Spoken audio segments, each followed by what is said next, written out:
우리 하나님 말씀 빌립보에 있는 말씀을 하나 보겠습니다. 빌립보 3장입니다.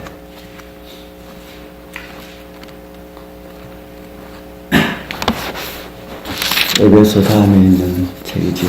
빌립보 3장 13절. 빌립보 3장 13절 14절 같이 읽겠습니다. 형제들아, 시작. 형제들아, 나는 아직 내가 잡은 줄로 여기지 아니하고 오직 한 일, 즉 뒤에 있는 것은 잊어버리고 앞에 있는 것을 잡으려고 표대를 향하여 그리스도 예수 안에서 하나님이 위에서 부르신 부름의 상을 위하여 달려가노라. 아멘.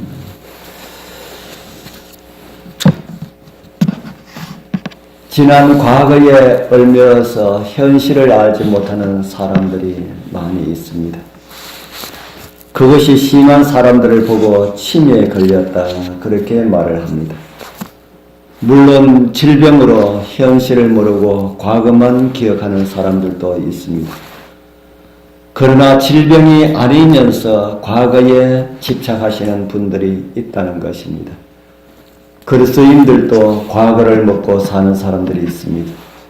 예전에는 성경을 많이 보았다고 그렇게 이야기를 합니다.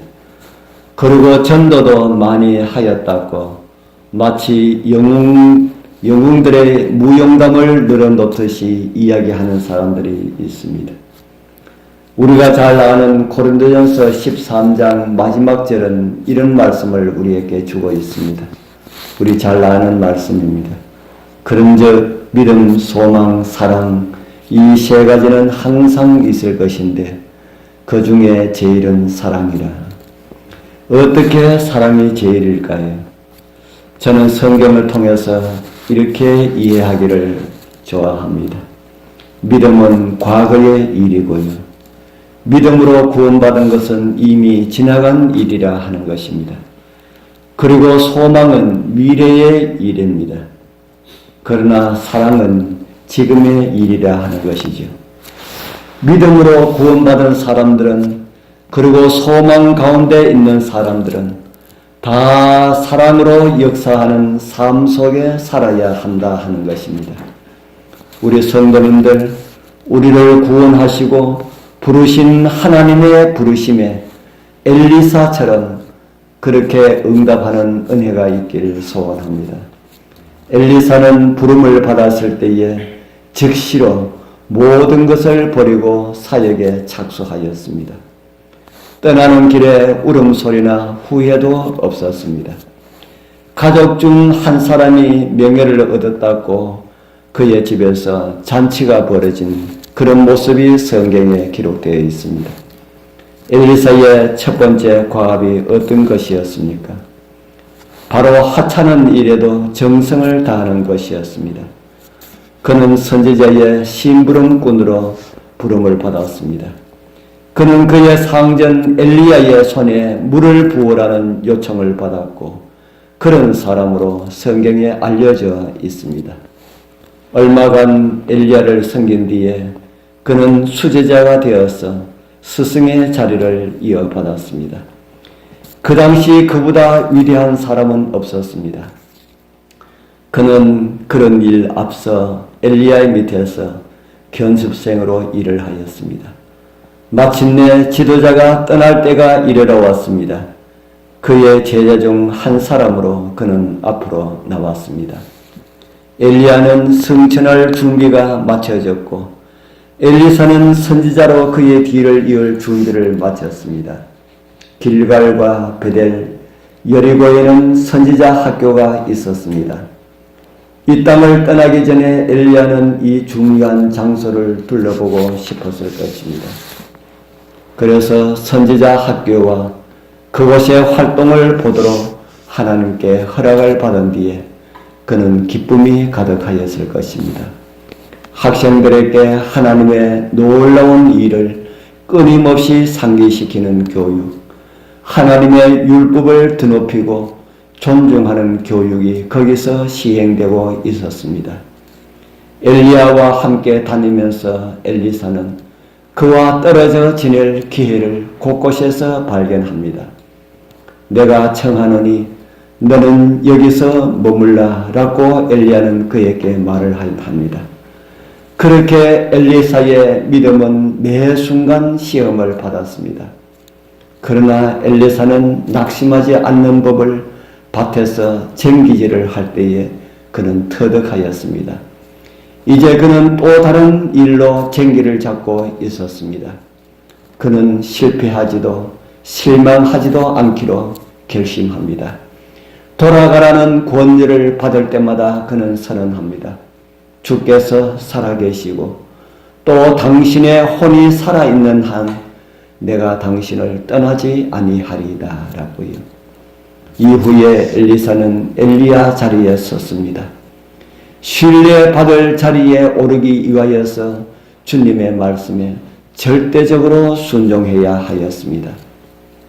오늘날 교회에서도 마찬가지라는 생각이 듭니다. 하나님의 일에도 마찬가지입니다. 신뢰를 받을 때까지 우리 여러분들의 손에 들려진 사랑의 쟁기를 결코 놓지 않기를 소망합니다. 엘리사는 손에 쟁기를 잡고 뒤를 돌아보지 않았습니다. 그는 결연한 의지와 함께 하나님께 대한 신뢰를 드러내었습니다. 이 교훈을 오늘날 우리는 주의 깊이 숙고해야 합니다. 어떤 일이 있어도 우리는 충성의 방향을 바꾸지 말아야 합니다. 하나님의 말씀이 우리의 상담자가 되어야 합니다. 그분께서는 완전하고 철저하게 순종하는 사람만을 선택하십니다. 우리 사랑하는 귀하신 하나님의 백성들이시여, 엘리사의 순종을 배우게 되길 바랍니다. 비록 선배의 손에 물을 붓는 일이 나에게 주어질지라도 그것이 하나님의 말씀이라면 순종하게 되길 바랍니다. 작은 일에 충성한 자는 큰 것에도 충성할 수가 있습니다. 그러나 작은 일에 불의한 자는 큰 것에도 불의한 사람으로 판명될 것임을 성경은 오늘 우리에게 말해주고 있습니다. 나와 함께 하지 않는 자는 해치는 자라는 말씀은 바로 주님의 말씀입니다. 내가 교회를 위하여서 하여야 할 일이 무엇인지 생각해 보게 되길 바랍니다. 그리고 엘리사의 자리에서 결코 뒤돌아보지 말기를 바랍니다. 부름의 상만 바라보게 되길 바랍니다. 그리고 그 상을 위하여서 세상은 몰라주어도 전심으로 쫓아가는 우리 모두가 되기를 축복합니다. 기도드리겠습니다. 하늘에 계시는 거룩하신 아버지 하나님, 감사합니다. 선지자로 부르시고 스승의 손에 물을 따라 달라는 요청도 순종하였던 엘리사를 봅니다. 다른 사람들에게 선지자의 심부름꾼이라고 소문났던 엘리사를 생각하면서 주여, 저희들도 주님 교회가 어떤 것을 시킬지라도 무엇을 요구할지라도 우리의 마음을 다하여 주님을 섬기는 심령으로 감당하게 하옵소서. 작은 일에 충성하지 못하면은 주님께서 어찌 큰 것을 맡기겠습니까? 비록 보잘것없는 일이라 할지라도 주님 교회를 섬기는 일이라면은 모든 일에 충성하는 우리 모두가 되게 하여 주옵소서. 예수님 이름으로 간절히 기도드리옵나이다. 아멘.